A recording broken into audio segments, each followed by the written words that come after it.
UFC Sao Paulo goes down this weekend. I just wanted to give you guys a quick heads up regarding my Patreon page. www.patreon.com/MMALOTN has a bunch of exclusive content on there for you guys, including a Hail Mary Patreon parlay, extended breakdowns of prelim fights that I don't cover on the regular MMA Lockcast show, and then an exclusive locked in episode every UFC pay-per-view page that the public doesn't get to see. So make sure you guys check that out, support your boy, and let's make the stream become a reality. Before we get this episode started, let's pour out a little bit for the homie Renan Barao, the monster.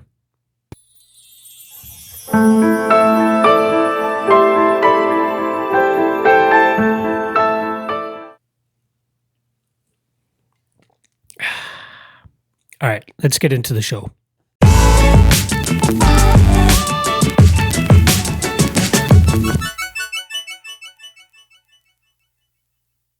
Welcome to another episode of Locked In. This week we're going to be going over Renan Barao versus Douglas Silva de Andrade. For the sake of this show, I'm just going to be calling him de Andrade. No need for the extra 2 or so names that this guy likes to add to it. But very intriguing fight. I love the styles of both of these guys. With Renan Barao, this guy is coming off a loss to Luke Sanders. I believe he has 4 straight losses now. His only win in the last little while has been over Philippe Nova, who seemed to have just been brought into the UFC strictly for that fight. And then since then, he's gone winless. Losses to Aljamain Sterling, to Andre Ewell, to Brian Kelleher, to even his last one where he got finished by Luke Sanders. It's been a very slow decline for my man Renan Barao ever since he lost to TJ Dillashaw. Came back, beat Mitch Gagnon, and then lost again to TJ Dillashaw. But he has never looked like the monster that everybody made him out to be before TJ Dillashaw snatched that title away from him. And probably the greatest challenger performance in a heavyweight or in a title fight ever.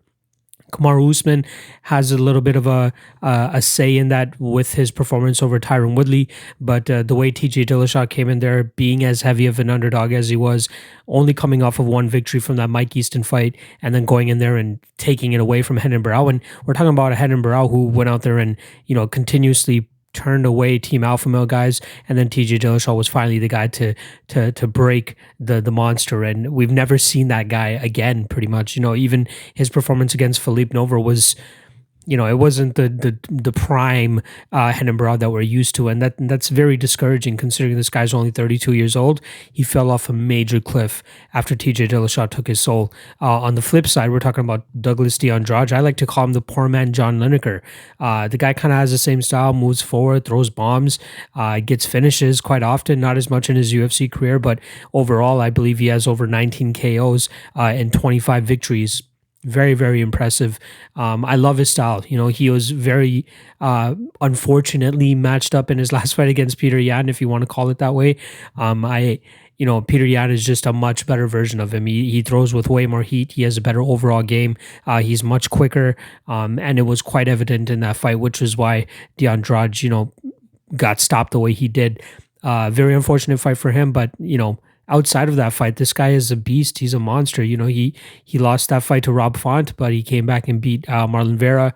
I'm very intrigued by him, and I think he has a great style to go up against a guy like Renan Barao.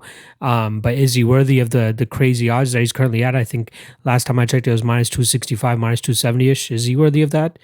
I don't know. We'll break it down in this show for you guys, and we'll see what we come out with on the other end.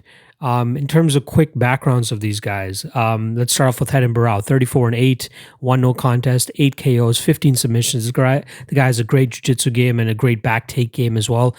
He's training most recently over down at American Top Team. Even before that, he was with Andre Pederneiras at Nuevo União, but it seems like the last several fights he's gone up to American Top Team to try to find himself again, if you want to call it that. It hasn't been the most impressive for him or the most successful, but he's sticking it around there, and he's still trying to find himself with American Top Team. And I think it's a great team to help a guy rediscover what made them such a great fighter. Black belt in Brazilian Jiu-Jitsu under Andrade, former 135-pound champion. He defended it 3 times. I think 2 or 1 of them was actually an interim defense. I'm still going to call it a defense or a legit title defense. Dominic Cruz was the one holding up the 135-pound title for a long time. Nagging injuries, couldn't really ever make it to the octagon. So they eventually just awarded Renan Barao the actual title. So in my opinion, he was the 135-pound champion for that stretch of time. He's currently 1-1 at featherweight, and this is a fight where he's going back up to featherweight. Tried reclaiming that success down at 135 against Luke Sanders. Didn't happen. Comes back up to featherweight, and he gets a pretty stiff test in Douglas Andrade to welcome him back. He's had weight issues over 3 times, including, he's missed weight 3 times. And also against Aljamain Sterling, he had this whole debacle where they weren't going to allow him to go back to 135 pounds. So they had to make that fight a 145 pound or 140 pound fight. And if he successfully made that without any issues, they would allow him to go back to 135. He made the weight. It is what it is. And then let's not forget, the UFC 177 debacle about him missing weight too, or failing to even make it to the scales. He was not going to be able to make it to the scales the day of the weigh-ins. In steps Joe Soto against TJ Dillashaw, and Dillashaw retains his title, and Renan Barao kind of tarnishes his name even further. He's a 3-time Fight of the Night winner, and he's also won the Performance of the Night, Knockout of the Night, and Submission of the Night 1 time. On the flip side, Douglas Andrade, still relatively newer to the UFC scene compared to Renan Barao. He's 25-3 with no contest, 19 KOs, 1 submission. He's gone, I think, 2 times in a row, 2 streaks where he's finished his opponents by KO 10 consecutive times. It's ridiculous. He started his career 22-0 and 1 no contest. That is absolutely unheard of. Renan Barao, I believe, had something similar where he lost his first fight and then went like 10 years or something undefeated. Ridiculous streak. Going back to Douglas, though, he's won Performance of the Night once against Henry Briones, and he spent the majority of his career at 145 pounds. He was 3-2 in the UFC at 135 pounds, and then after his most recent loss to Petr Yan, he's decided to go back up to 145. So can't really, blast him for that. He did start his UFC career at 145 pounds against Zubair Tukhugov, lost that fight by decision, and then decided to go down to 135. Kind of successful, but then ran into Rob Font, who beat him by guillotine choke, and then ran into Petr Yan, who absolutely obliterated him. But that's what Petr Yan's going to do to most guys if you put him in front of them. So, I love the backgrounds of both of these guys. I love kind of where they're at in their careers, and this is kind of a perfectly timed matchup for these guys to be facing each other. I don't know if Renan Barao may actually even get his pink slip if he loses this fight. That's kind of up in the air. We're not sure. That's 4 straight losses. This would be 5 if he loses again. It's hard to see a reasoning as to why the UFC would keep him around. And at this point, he's not really that big of a name. Yeah, he might draw a little bit if he goes over to Bellator or One or something like that. But it's not going to be like, okay, this is the Renan Barao's back. He's not going to go overseas or to a different organization and rebuild his name, and people are going to be clamoring for him to come back to the UFC. There could just be the simple thing of USADA. He's not going to have to deal with USADA and these other organizations. So he might come back to the monster that we know, but we can kind of put 2 and 2 together at that point and figure out why he was so successful when he was champion in the UFC. Let's go over to the tail of the tape. So Renan Barao, 32 years old, standing at 5'6" with a 70-inch reach. On the flip side, we have a 34-year-old Douglas Andrade, 5'7", 68-inch reach. The guy is a beast. He looks like a tank. I'm surprised that he even has, that much body fat on him to go back up to 145 pounds. It's crazy with this guy. Let's flip on over to the stats. Average fight time for these guys, 13 minutes and 9 seconds for Renan Barao, 12 minutes and 52 seconds for Douglas Andrade. Like I said, before the UFC, Douglas Andrade was really knocking guys out. He had 19 KOs, 1 sub in, 28 fights. That's an insane finishing rate. But once he got to the UFC, he started to play a little bit safer and still ended up winning these decisions. In terms of knockdowns per 15 minutes, 0.25 for Renan Barao, 0.39 for Douglas Andrade. You know, it makes sense as to why Douglas has a slightly higher average here. Renan Barao is more of a volume puncher and then finds guys' backs, which is why he has almost double the amount of submissions that he has knockouts. His stand up is good, don't get me wrong, but he's never been like a one punch KO type of guy. The Eddie Wineland one, he hit him with a spinning back kick and did decent there. Followed up with it with strikes, but again, it's never like a one punch that really puts guys out for Renan Barao.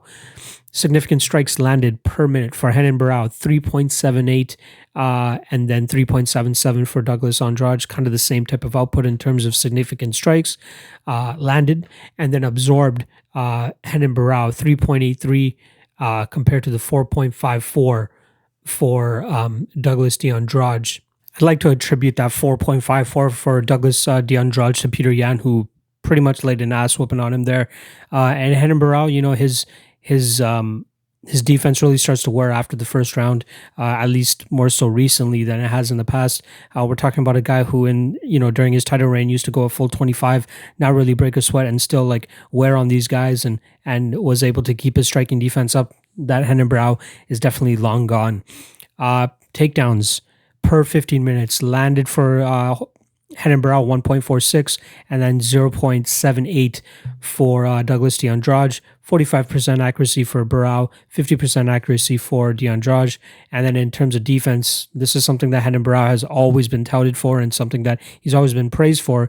91% takedown defense. That is phenomenal. And then 60% takedown defense on Andrade's side. So considering the fact that, what these statistics tell us, Renan Barao lands at least one and a half takedowns per fight. And with the 60% takedown defense of a Douglas Andrade, numbers-wise, we could see some success from Renan Barao if he decides to take this fight to the ground. If is he going to be able to, what kind of techniques does he use? That's what I'll break down for you guys pretty much up next with Renan Barao's breakdown that I'm going to be getting into. So let's just fucking kick that off. I don't see why I got loafed on that for you guys, but let's get right into that. So there were a couple fights that I wanted to go into for Renan Barao, at least regarding, sorry, I just want to get this set up for you guys. All right. So I'm going to be starting off at the Jeremy Stephens fight. I'll be skipping a couple of fights, the Aljamain Sterling fight and the Brian Kelleher fight. But the Stephens fight, in the first round, we see, the theme of this is going to be, besides the Philippe Nova fight, the theme of the Barao breakdown is pretty much how good he looks in the first round, the certain techniques that he pulls off, and then how he slowly starts to fade and he slowly starts to get susceptible to more and more strikes.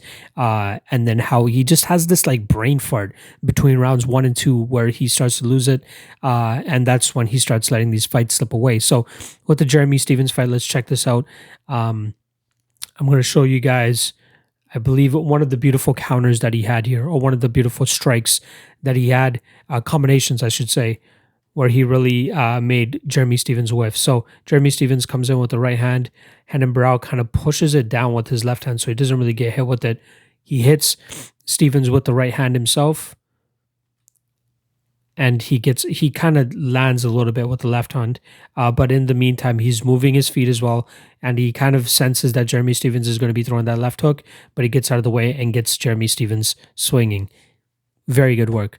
Now second round. This is where we start to see Renan Barao start to kind of, not do the best.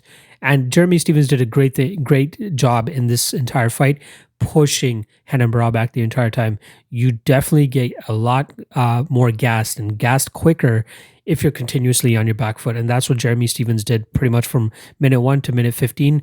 However, it really started to take effect in minute 5, minute 6. So we see him move forward. Lands a beautiful left hand, does Jeremy Stephens. Renan Barao tries to come back with the right, lands decently, and then Jeremy Stephens lands another one. And then Barao, normally a first round Barao is trying to get out of this bad position. This is not where he wants to be. Behind the warning track, backing up slowly. And Jeremy Stephens just throws a fucking Hail Mary of a fucking uppercut. Absolutely telegraphed. There's no way that Renan Barao didn't see this. Renan Barao launches a jab, this might have been even before or as Jeremy Stephens was winding this up. It looks like he kind of hits on it, but Jeremy Stephens landed much better on the uppercut here, and you can see Renan Barao's face go backwards. Strictly off of that, he wobbles a bit, gets pushed back. Certain things like that. You know what I mean? Like such a telegraphed uppercut from Jeremy Stephens should be seen from somebody as talented as a Renan Barao. However, he lets that catch him. All right, let's move on to the Philippe Nover fight. The sole win that he's had since, I believe, Mitch Gagnon way back in the day. So he comes in here. Oh, yeah, this was one of his combinations that he has in the first round. So the thing in this fight with Philippe Nover did a horrible job with trying to gas Renan Barao and trying to make Renan Barao work. He allowed Renan Barao to go out there and just paint a picture on him. It was kind of sad to see, actually. We'll see in other examples where I show you guys where people push Renan Barao. He has a hard time of settling in and really getting his rhythm going. But Nover really just let him do his own thing here. So this was a combination where he starts off with the leg kick, lands on the leg. This allows him to use that as a step as well. He pretty much steps forward with that, comes over with the right hand. He lands a little bit, but then still follows up with the left, lands a beautiful shot, and then another right, lands a beautiful shot, and gets out of the way. He changes angles, he gets out of the center line. He's not letting these guys hit him in that first round.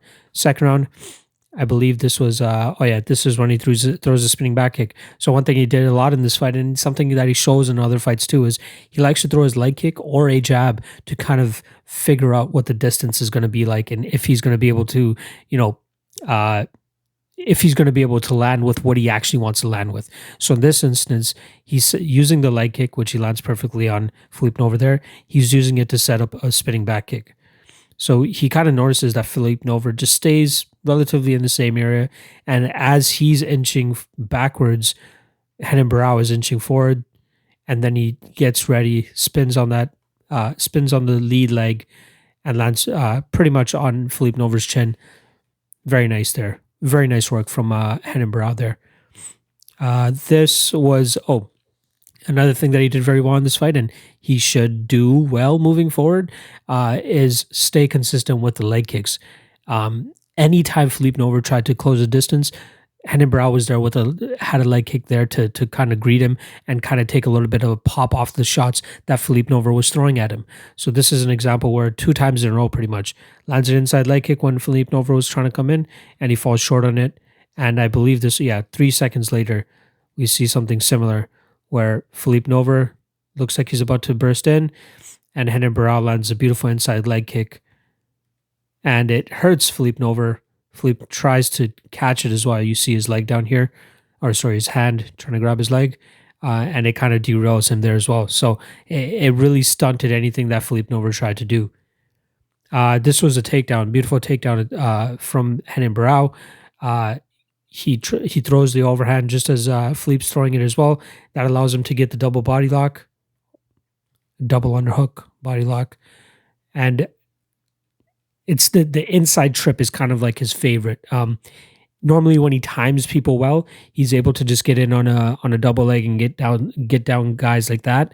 But in more recent fights, we've seen him really use the inside or outside leg trip. So here he goes for the inside leg trip. You see him wrap his leg around Philippe Nover and takes him down. And one thing you kind of want to notice here is once he gets his leg wrapped up around there, you watch his left foot. At this point, it's literally Philippe Nover driving his entire weight and dragging it. This entire time, Renan Barao is not lifting his foot. It's pretty much being dragged. As you can see, it's pretty much on its side. And then he gets Philippe Nover down on his butt. Decent game plan for Barao there, but that was more so on Philippe Nover, really not pushing the issue and not allowing Renan Barao to get his game going, but he let him get his game going, and that's why Renan Barao was able to win that fight. All right, let's look here. Renan Barao versus Andre Ewell. What was I going to show you guys? Oh, yeah. So I've seen old school Renan Barao kind of pull this little bit of a technique off. He kind of did it to Philippe Nover as well, where he, and he does it to Luke Sanders a little bit too. He spams leg kicks, but this is strictly due to the fact that Andre Ewell and Luke Sanders were both southpaws. and that really opens up the body kick. And he tried getting that going really quickly. But this was the stupidest part, in my opinion. Running after Andre Ewell, chin wide open, tries to throw to the body, misses. Then once Andre Ewell actually plants here with his right foot, you see him plant, you see him getting that right hand ready. Barao is doing whatever the fuck he wants, makes absolutely no sense. And Ewell shifts the momentum of him moving backwards to move forwards, planting on that back foot right here, and launches that right hand, lands perfectly on him. Barao drops him. And Barao is still there. You see him like locking eyes with Andre Ewell. He's still there. His eyes didn't roll to the back of his head, but the magnitude and momentum of that shot really put him on his butt. But that's some stupid work from Barao. Like, we know him as a much better fighter, a much smarter fighter than to pull off something like that. That was very unfortunate to see. And down he goes. So round 2, Barao. And if you guys have been following the theme of this breakdown, this is the slower Barao, the more unfortunate Barao. But this is actually a takedown. Like I said, normally he does well with timing the takedown, and he normally finishes this type of takedown, this double leg takedown. Ewell does a good job of keeping his base up, turning the corner. He's still able to stay on his feet, and then eventually we see the takedown that older Barao has kind of been leaning on towards a little bit more is the inside. So he tries the outside leg trip first. Let's see. There's his right leg. He shifts it over to the outside of Andre Ewell. You see Ewell's foot here and Barao's foot here. Can't really drag him down to the right. So then you see him eventually get his foot back on the inside. Where's his foot? There's his foot. Barao brings his right foot right back into the inside and drags Ewell to the ground that way. Inside trip, probably his go-to takedown at this point in his career, and it's been good for him. And this one, the last moment at least that I'm going to show in this Ewell fight is just his lack of awareness, his flat-footedness. And this is a combination that Ewell has kind of been landing on him all fight, and it's no different in round 3. Ewell closes the distance with a beautiful jab, lands on him, and he comes right over with a beautiful left hand, lands square on Barao. You know, Barao is just stationary. Like we're going to see it in the Luke Sanders fight. Very, very stationary at times. So I want to set this finish up by setting up the first round for you guys. It's hard for me to show you guys in continuous slideshows, so I'll just spit it out for you guys. This was a round where, the first round was a round where Renan Barao really established the fact that this is going to be a southpaw versus orthodox fight. So I'm going to be slamming that leg kick into your body. And we don't really see it here, but Luke Sanders' left side of his body was absolutely red. It was insane. You could even see some toe prints of Renan Barao digging into it. And then Luke Sanders got some great advice from his coaches. They're saying, you're going to have to eat those leg kicks, but you're going to still have to move forward, and you will still land on this guy. So, you know, the minute leading up to this, Luke Sanders made that a point. Every time Renan Barao threw a leg kick, he just went in there and landed a shot of his own. And it started to work for him, and Renan Barao started to get a little bit, you know, he started second-guessing himself a little bit more, and it made it more difficult for Barao to, you know, be successful here. So this is pretty much just the finish. This is just an absolutely stationary Renan Barao, not moving at all. What the fuck? Not moving at all. Right jab comes down to the chest. What do you think is going to come next? Left hand, bang. Down goes Barao like a sack of potatoes. And by the way, great work by the fucking cameraman on the live shot here. Normally we don't see this where the camera focuses on the guy that just got dropped, but it was perfect timing. And then I'm not going to show the rest of this because it was pretty brutal. But we see Luke Sanders eventually pound him out there and get the finish. So with Renan Barao, like, this guy is just, we've seen what he has to offer in terms of being a positive impact and having his success, and then we see his continuous fall and the traps that he kind of puts himself into when he gets past that first round. Now let's start to make that pros and cons list real quick to try to summarize everything that we just saw. In terms of pros, This guy is a first round behemoth. This guy goes out there, implements the game plan that he really needs to, and is successful with it, whether it's getting a takedown, establishing his leg kick like he did against Luke Sanders to completely neutralize the game of Luke Sanders.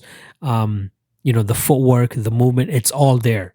His striking defense, everything is on point. Takedown defense, everything. But I will say this about his takedown defense: it's great from rounds 1 to round 3, even if he's tired or looks gassed. But in first round, absolute monster. There's nothing like it. His ground control is great too. When he gets guys to the ground, he's able to control them without any issues. He did that great against Andre Ewell. He's just really good with a really good top pressure, I should say. Great takedown defense, again, from rounds 1 to 15. High level experience. He's been fighting guys, all levels, from the TJ Dillashaws all the way down to fucking Andre Ewell now. He's seen it all. He's had over 40 something fights now. This is going to be his 44th fight. That's insane to have that many fucking fights. And has been in the UFC since about 2011, 2012 too. So plenty of experience there. And then obviously another pro is going to be his training down at American Top Team. I believe it was good that he left Novo and Yao to get a different type of look at American Top Team and guys that are known to be better game planners. And we saw that in his last fight against Luke Sanders, but then he just wasn't able to carry it on for rounds 2 and 3. So hopefully they can improve on that. And I would trust a team like American Top Team, Mike Brown and those guys, Conan Silvero, to be able to right those wrongs for Barao and get him back on the winning track. But it's all comes down to Renan Barao's mental state and if he's able to do it himself. That takes us to our to our cons. Severe drop off after round 1. I don't know what happens if he just completely checks out after round 1's done. But we see a different Renan Barao whenever the round changes, and he needs to fix that. I don't know what he needs to do, whether it's a mental coach or what, but he needs to fix whatever happens after round 1, and then he might be able to keep up some of the performances that he has in round 1 and carry it on into round 2 and 3 and actually get some of these victories. He gets very flat-footed, whether it's his lack of cardio, or just tardiness. I don't know what to really blame it on. He goes from being a guy that's very good at moving his feet in the first round to just planting his feet in the second round and third rounds and getting hit easily from Andre Ewell, from Luke Sanders, from these guys. Brian Kelleher even was pretty much landing at will in rounds 2 and 3 just due to the lack of movement that we see for Renan Barao after round 1. It seems like he loses confidence. I'm going to be putting that as a con. Like it's tough to continuously like on a 4-fight losing streak. I feel like his confidence has only got worse as these losses happen. And then this last one is like a legitimate TKO loss. Like it's the Ewell fight, the Kelleher fight, the Sterling fight, they were all decision losses. But to go out there and get finished, it's going to be tough to see where this guy's confidence is at, and there's got to be a little bit of confidence that he didn't get cut by the UFC, but yeah, and a little bit of confidence that he can take from having that successful first round that he did against Luke Sanders. But it's tough that he continues to lose confidence, and I think that's going to be a huge flaw for him. And then lastly, we don't see many improvements from him from fight to fight. We know that he's a monster in the first round, but after that, like it's kind of flat. It's just stagnant after that. If we see a better Renan Barao in round 2, a guy that doesn't get hit as much, a guy that continues to, keep on his bicycle, keep moving, show us his in and out movement, show us even takedowns continuously after round 1, I'll be a little bit more convinced that he's showing improvements. But as of right now, I can't say that I see any improvements. And I think that this could be something, this version of Renan Barao is something that I think that Douglas Andrade could actually take advantage of and is rightfully the favorite. But is he, as big of a favorite as he is right now? Is that justified? I don't know. Let's check out that fucking Andrade's tape and we'll figure it out at the end of the show.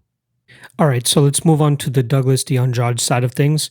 There's he's had a couple of fights now in the UFC. Maybe I believe it's around 5 fights now.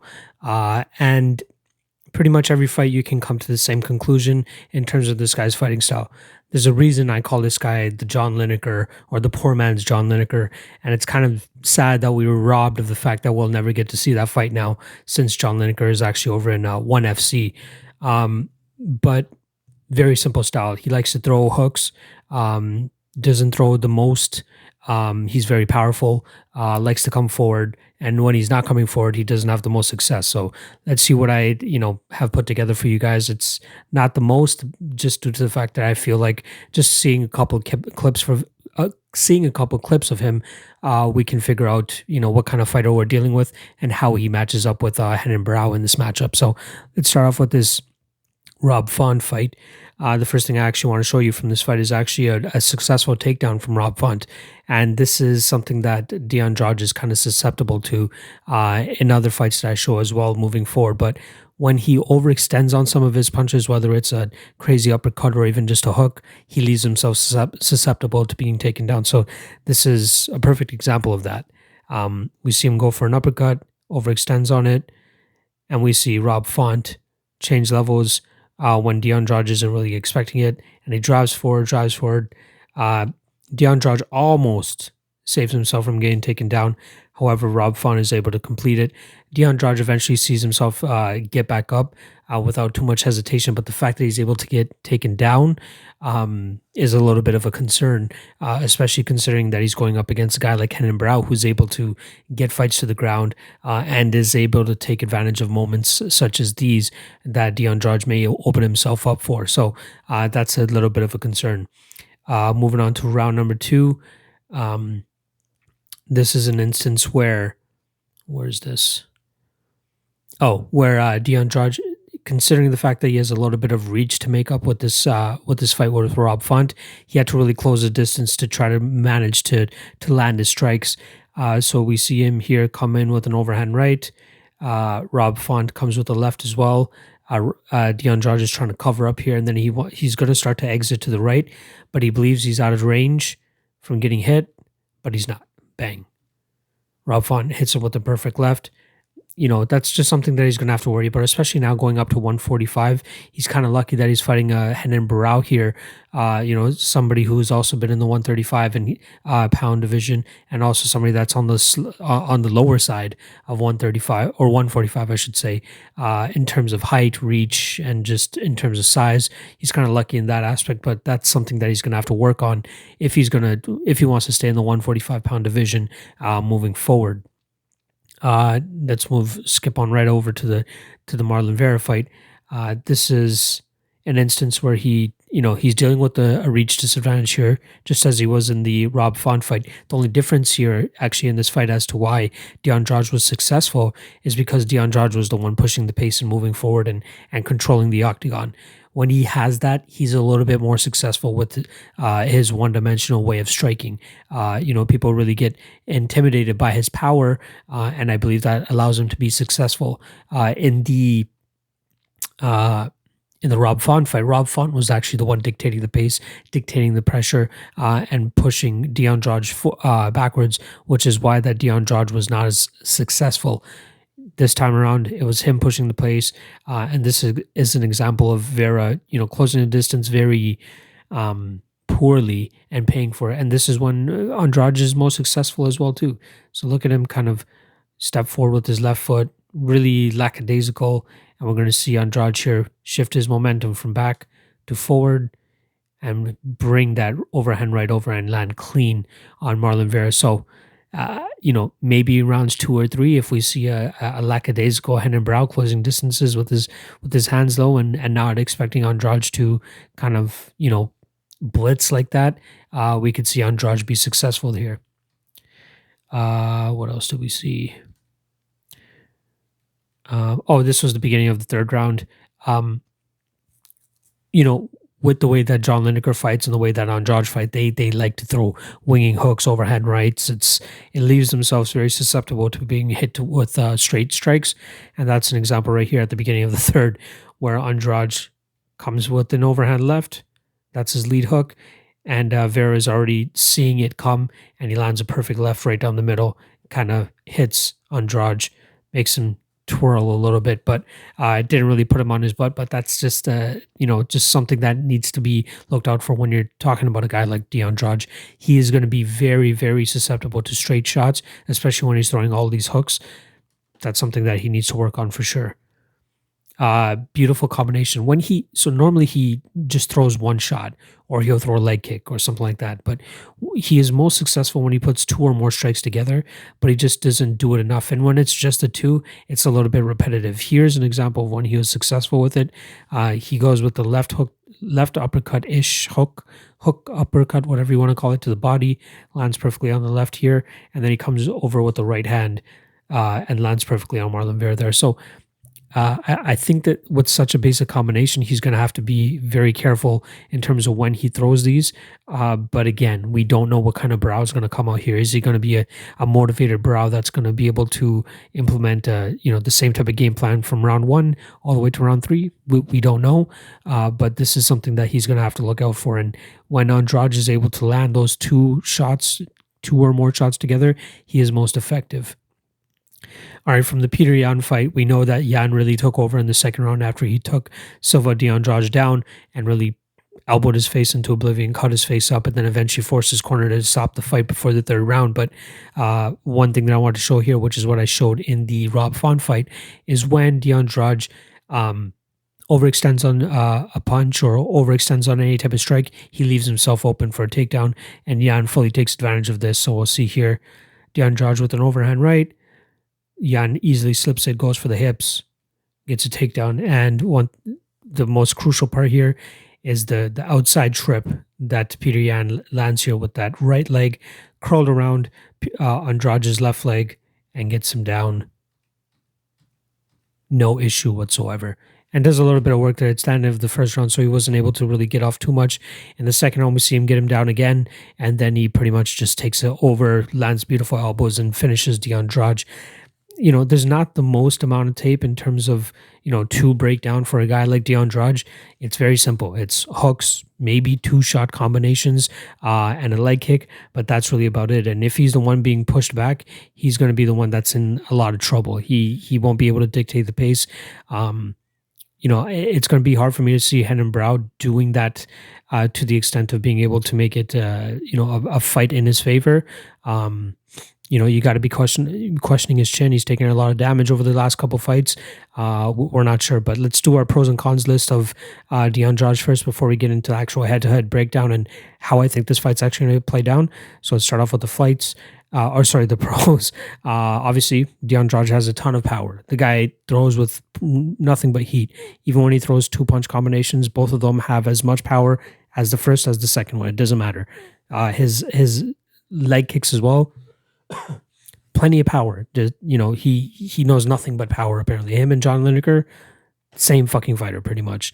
I'm also impressed with the sustained power as well. What I mean by sustained power is he's throwing with just as much heat in the first round as he is in the third. And there's not a huge lack of activity when it comes to the third round.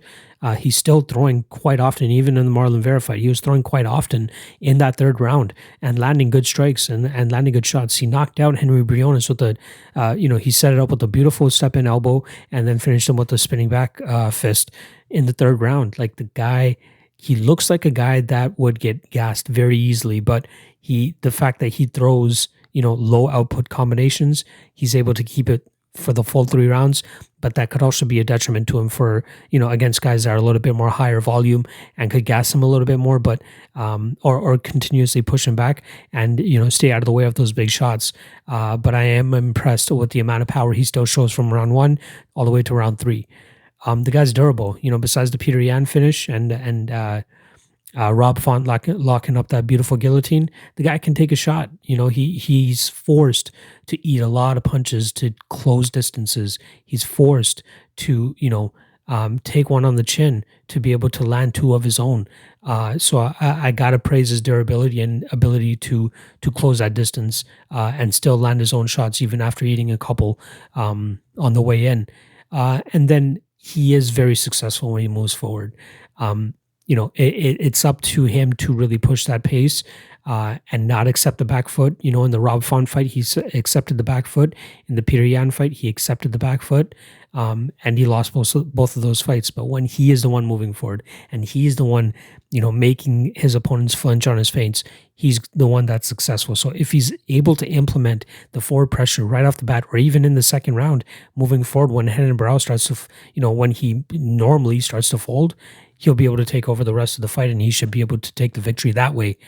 Let's move on to the cons. The guy's quite one-dimensional. You know, it's not. That's why the breakdown on him alone was as short as it was. Like it's not too hard to break down this guy's game.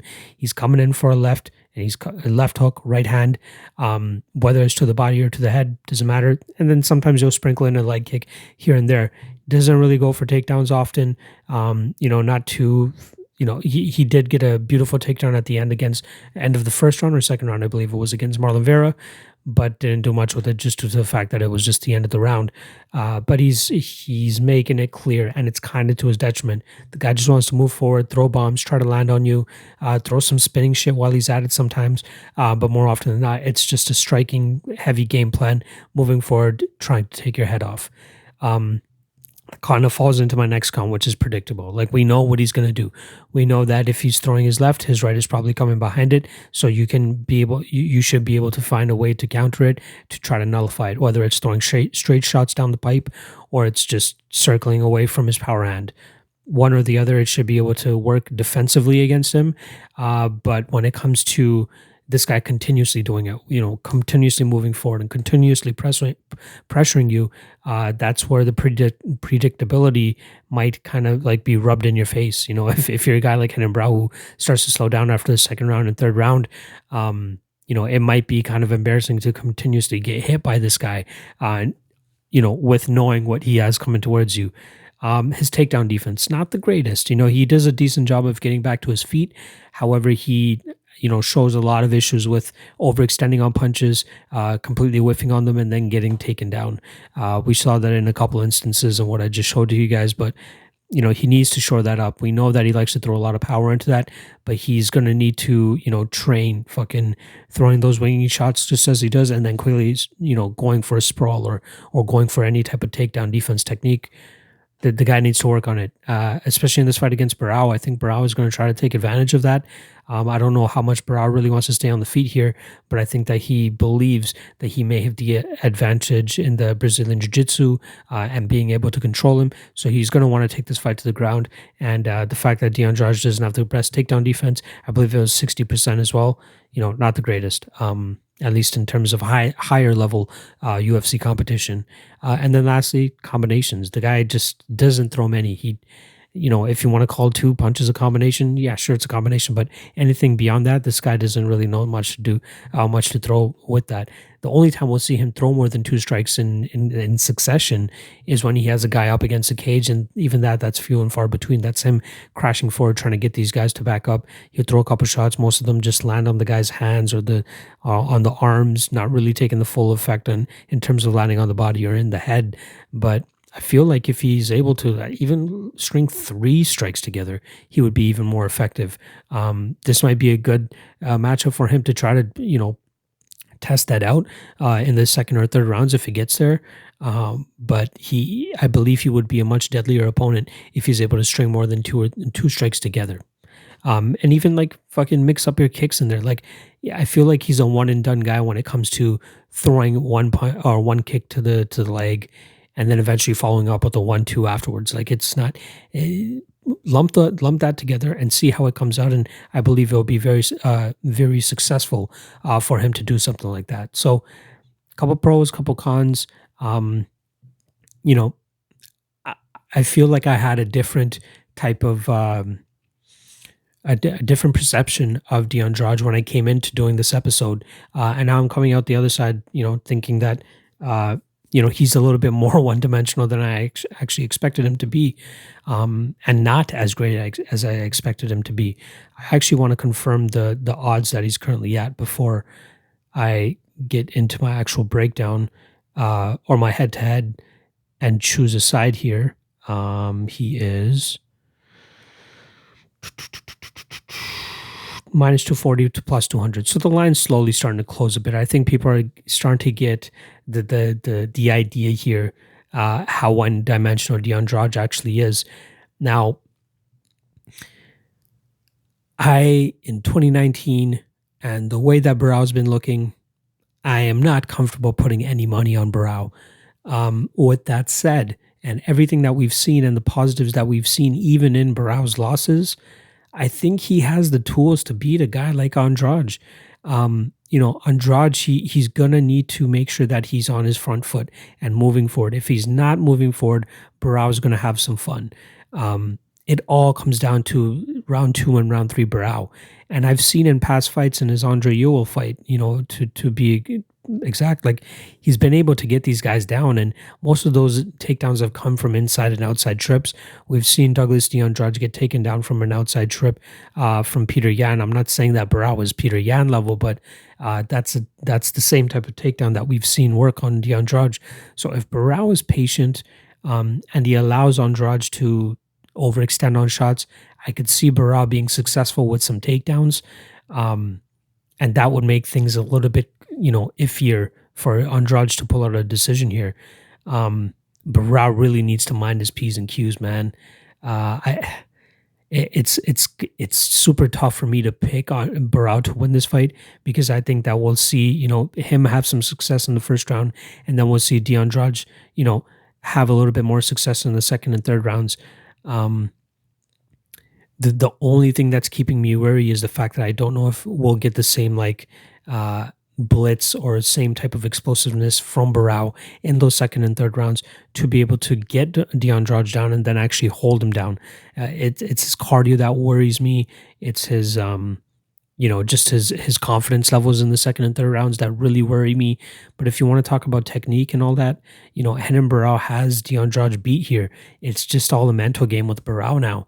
And I can't comfortably lay anything worse than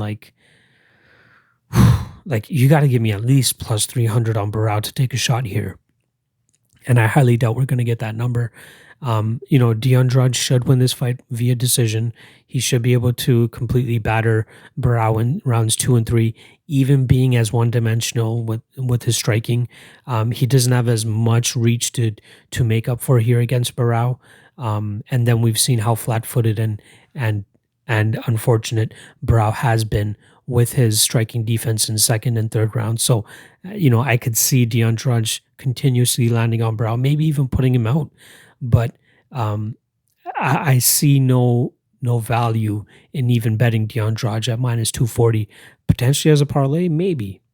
I could see that. Maybe parlay him and Charles Oliveira. But digging as deep as I just did, it's tough to justify a minus 240 on Douglas Andrade. However, he's kind of lucky that he's going up against a guy in Renan Barao who just hasn't shown a winning mentality in his last 4 fights. And for head to head, I'm gonna have to lean Andrade here, but it's a no bet for me. Take what you want from this episode.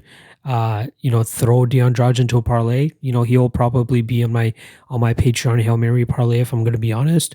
But as a straight bet, I'm not 100% sure. No matter if this is the ghost of Renan Barao, no matter how bad Renan Barao looks, he'll always look amazing in that first round.